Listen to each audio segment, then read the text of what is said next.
Welcome to Colorado National Monument. This is our third national park or monument. With our little senior passes, we get in for free. Normally it costs $25 these days to get into a national park or monument. So Colorado National Monument is truly an amazing place that existed.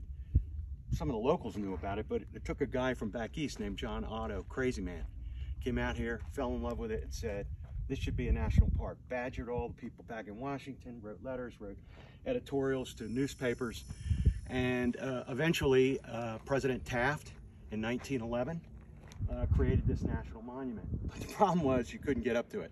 There was like an old miner's trail they called the Serpent's Trail that came up here, but that wasn't a road. And so the monument existed for years and nobody could drive into it.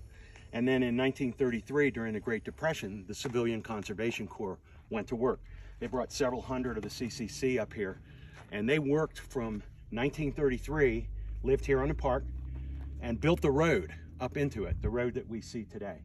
And then World War II broke out, and almost all of them were drafted, and they left, and the road still wasn't finished, but enough of it had been finished that people said, well, maybe we should finish this. So they did, and now you can get up into the park through a series of switchbacks, kind of like Rocky Mountain National Park, where the one side of the road just drops off a couple thousand feet. We're up above the Grand Junction, which is over here to the east behind me.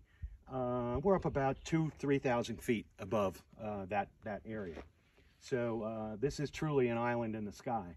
What you're looking at, and this is pretty good, you can see the different bands of rock. You know, you got a white layer over here, and then kind of a brown layer here, and then you've got a red layer here. Each one of those is a different kind of rock, and it represents $20 to $50 million. I'll give you $1 million for that. No, it actually represents 20 to 50 million years. And so, and it's so you've got the Wingate sandstone, the Entrada sandstone above that, cap rock. And the story of the creation of this is sort of a familiar song and dance.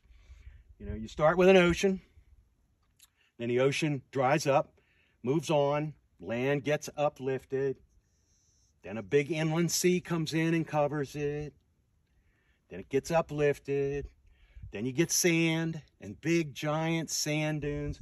Essentially that white layer over there, the Entrada sandstone, is just formerly giant sand dunes. Then it gets dunked again by an inland sea.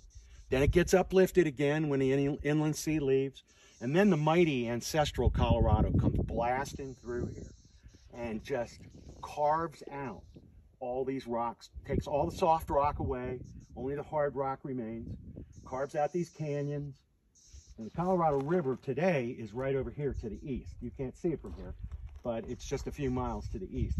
But in 100 million years ago, this thing was just rolling through here, you know, and just carving everything out and creating the canyons. And then finally, in the end, you uplift it a little more, and you have the Colorado National Park layer cake.